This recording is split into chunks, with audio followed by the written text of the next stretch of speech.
करताल ध्वनि के साथ स्वागत करेंगे भक्तों का।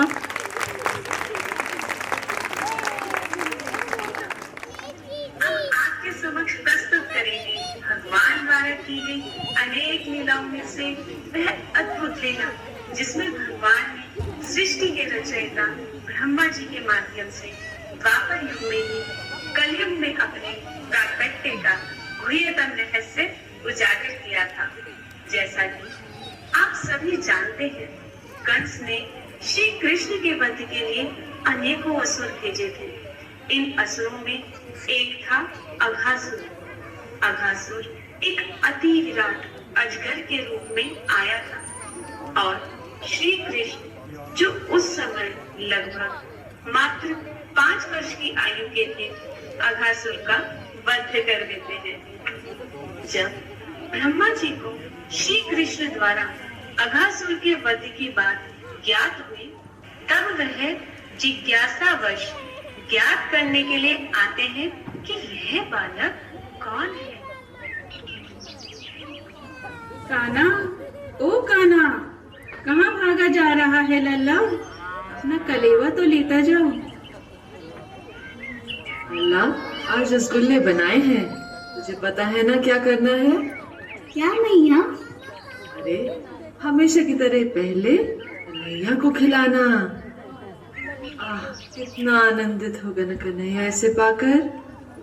ये कन्हैया कितना प्यारा है। मेरा तो तनिक भी मन नहीं होता कि इसे अपनी आंखों से क्षण भर भी दूर जाने दूं। जब ये दूर जाता है तो लगता है जैसे पूरा संसार थम सा गया हो। कब आएगा ये वापस? और जब ये संध्या में बछड़े चढ़ाकर वापस आता है तो और भी मनमोहक हो जाता है। कैसे कैसे कोई खुद को इससे विलग रख सकता है? चलो चलो सभी, अब घर जाओ। यहीं खड़ी रहोगी क्या? फिर संध्या तक सारे कार्य भी तो पूरे करने हैं। मेरा लल्ला आता ही होगा।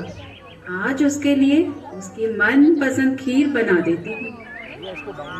ज्यादा मस्ती मत करना और कान्हा के साथ ही रहना। चलो ना मित्रों, अब भोजन कर लेते हैं। मैं तो भूख से आतुर हो रहा हूँ। हाँ, मुझे भी तो कहा मधुमंगल ने। चलो चलो मित्रों, भोजन ग्रहण कर लेते हैं। वाह, कड़ी, ये तो कृष्ण को बहुत पसंद है।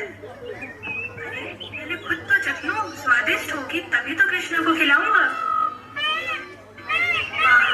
नहीं, ये चखो, ये तो बहुत ही स्वादिष्ट है।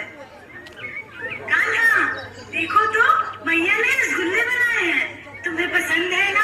खाओ ना कान्हा।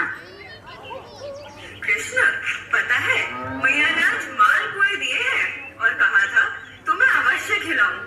अरे अरे, ये क्या, मेरे मालपुए कहाँ गए? मधुमंगल, पेटू भीका। कृष्ण, देखो इसे, अब मैं क्या कहूँगा, तुम्हें क्या खिलाऊंगा? आहा, आनंद ही आ गया। क्या मालपुए थे, आनंद ही आ गया। ऐसा दिव्य भाव था भगवान के सखाओं का, जहाँ हर एक सिर्फ कृष्ण के हित के लिए ही सोच रहा है।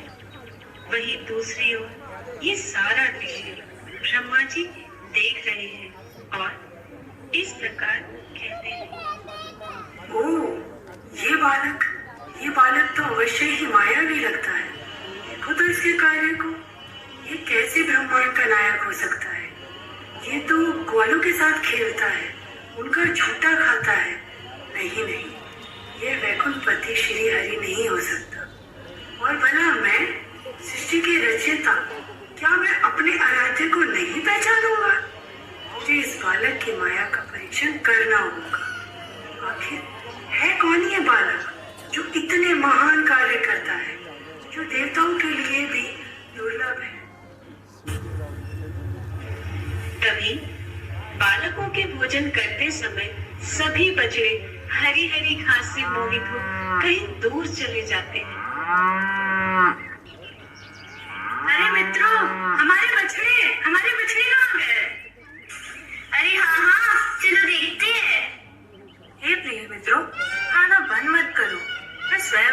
बछड़ों को यहाँ वापस ला देता हूँ। भगवान हाथ में दही चावल लेकर बछड़ों को ढूंढने के लिए जाते हैं। तभी पीछे से ब्रह्मा जी ग्वाल बालकों पर अपनी योग शक्ति का प्रयोग कर निद्रा में सुला ब्रह्मलोक ले जाते हैं।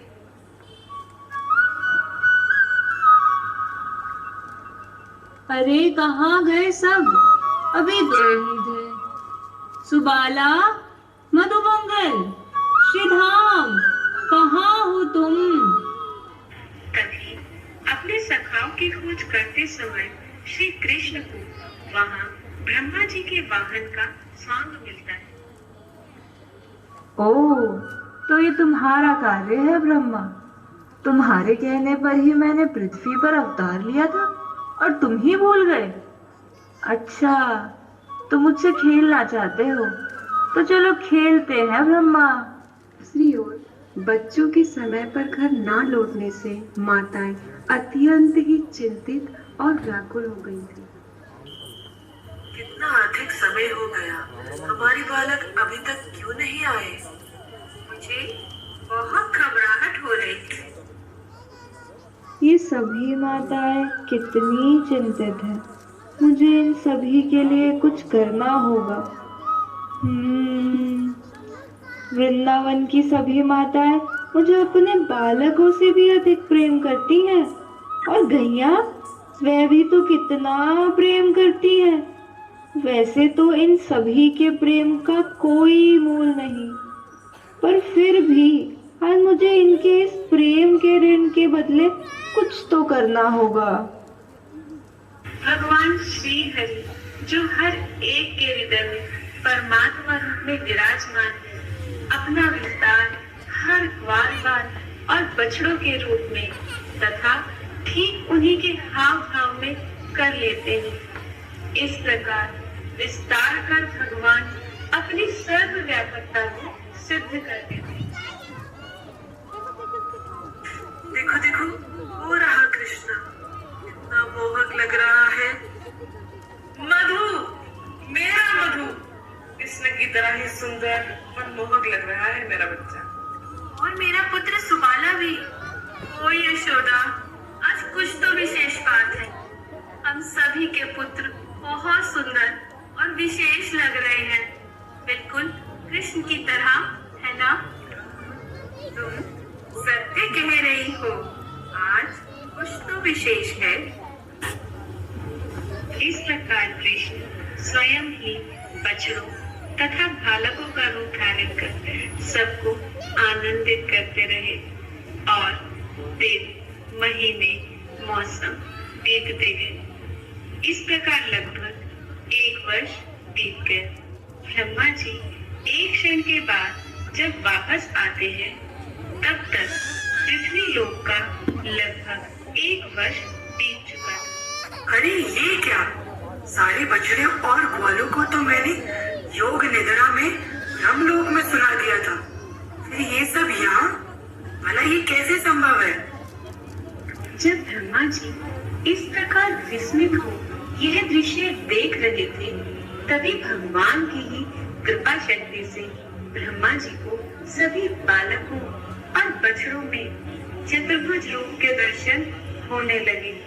ब्रह्मा जी यह देख आश्चर्यचकित हो इस प्रकार बोले, हे प्रभु, ये मुझसे क्या हो गया? मुझे क्षमा कर दो मेरे नाथ।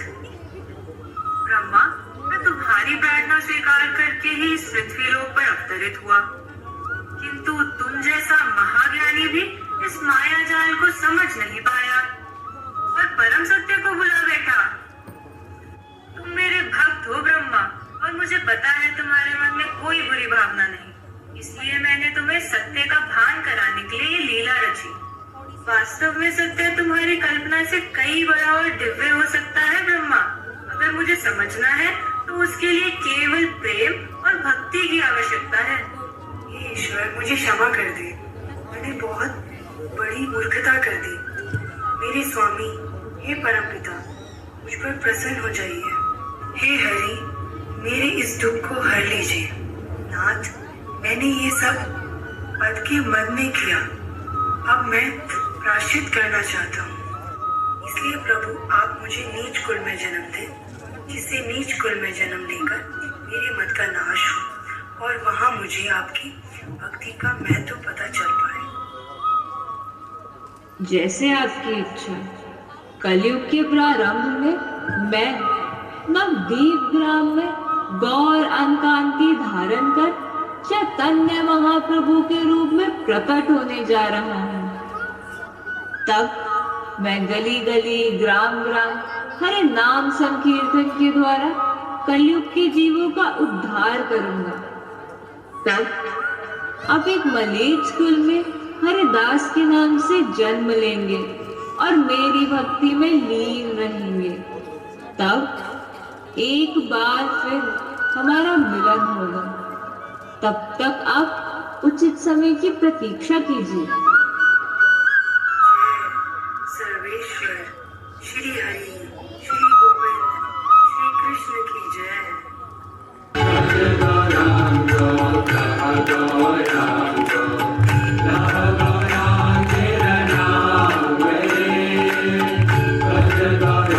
Clapping, clapping.